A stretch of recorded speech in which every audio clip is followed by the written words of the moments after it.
Причината за излъчването на това видео е жилищният проблем на 11 семейства от град Троян.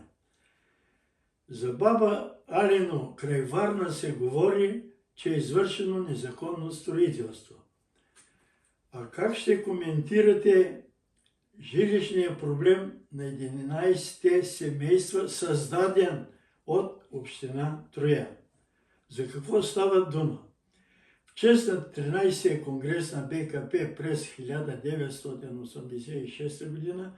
община Троян одобрява строителството над 20 жилищно-строителни кооперации. В това число е и нашата жилищно-строителна кооперация Илица. След като бяха издадени всички необходими документи от община Троян, в това число и архитектурния проект, който инвеститор е била община Троян, ние започнахме изграждането на жилищно-строителната кооперация. Значи изградихме мазани, гаражи и първи жилищен етаж. Но най-неочаквано на 4 март 1985 година блокът беше запечатан, въпреки че на акта за запечатване не беше отбелязани никакви мотиви за запечатването.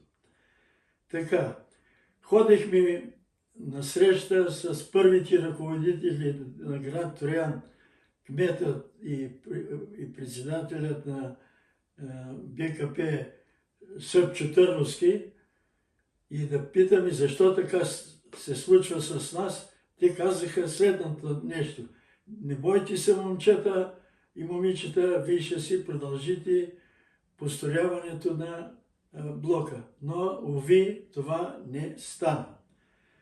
Значи, за изграждането на кооперацията от община Троян издадаха всички необходими документи, които съпътстваха строителството на жилищно-строителната кооперация. Като, например, първият документ е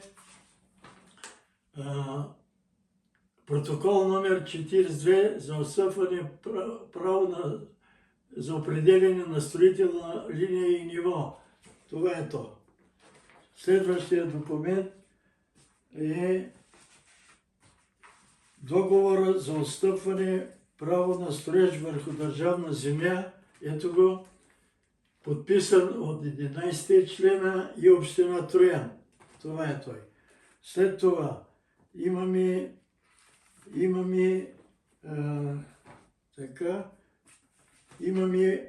удостоверение от БУЛСТАТ, че сме регистрирани в Статистическия институт в Ловеч. Също имаме документ в Ловешкия окръжен съд в фирменото отделение и там сме регистрирани. Най-важният документ е сумата, която сме привели на фонд жилищно строителство град Ловеч в размер на 19 204 лева. Ето го платежното нареждане, подписано от двама инспектори и от председателя на кооперацията. Ето го. Така. Имаме заповед от общината за отстъпване право на строеж върху разгъната площ от 2170 квадратни метра за строителството на ЖСК Илица. Ето го. Така. Така, това е същото. Така. Имаме удостоверение, че сме регистрирани в Троянския районен съд. Самата кооперация е регистрирана в регистрите на съда. През 1982 година от 12 ноември. Така. Той го сложихме. Така.